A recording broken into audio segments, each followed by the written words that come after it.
Thank you very much, Mr. Chairman, and thank you to Ranking Member Hoyer. And I want to thank the members of this committee for the opportunity to testify today about. 1 second. Sure, yes, I I yield. just want to point out, Mr. Chairman, Ms. Budzinski has a specific experience very relevant to this committee, and she was the Chief of Staff at OMB. I was. Thank you very much, Ranking Member. But today, actually, I'm here to talk about the United States Postal Service in particular, and the experiences the Illinois 13th District that I proudly represent has had with regards to recent on-time delivery performances. I, along with many of my constituents, am deeply concerned about the recent proposals to fire the Postal Service's Board of Governors and consolidate the Postal Service into the Department of Commerce. As you know, Congress established the Postal Service as an independent agency through the Postal Reorganization Act of 1970, granting Congress the sole authority to oversee its operations. This independence from political interference has made the Postal Service one of the most trusted institutions in government for nearly 5 decades. It is critical that Congress not cede this oversight authority over the Postal Service to any other branch of government. Additionally, I'm alarmed by recent proposals to fully privatize the Postal Service. Privatization would only harm the more than 640,000 postal employees across the country who work day in and day out to deliver our mail efficiently and with integrity, but would also threaten the reliable mail service for millions of Americans.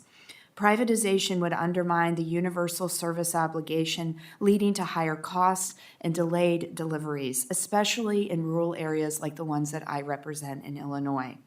As you begin your work on fiscal year 2026 appropriations bill, I ask that you consider and continue to support USPS as an independent federal agency. Beyond the Postal Service's independence, there are several operational challenges within USPS that I hope you will also consider. The first issue relates to the downsizing and consolidation of processing and distribution centers across the country. I want to thank the subcommittee for including my report language request in fiscal year 25's report, which advised the Postal Service to halt the downsizing or consolidation of any processing and distribution centers in districts that are not meeting on-time delivery targets. Despite USPS leadership's decision to halt some consolidation, many facilities remain at risk, including the Springfield, Illinois Processing and Distribution Center, which handles much of the state government's ongoing mail, including paychecks, bills, and tax returns. I urge the committee to retain this language in this year's FSGG report. Secondly, I remain concerned about Postmaster General's Local Transportation Optimization Plan, often referred to as LTO. If implemented, this plan would reduce the frequency of mail pickups from local post offices that are more than 50 miles away from a regional processing and distribution center.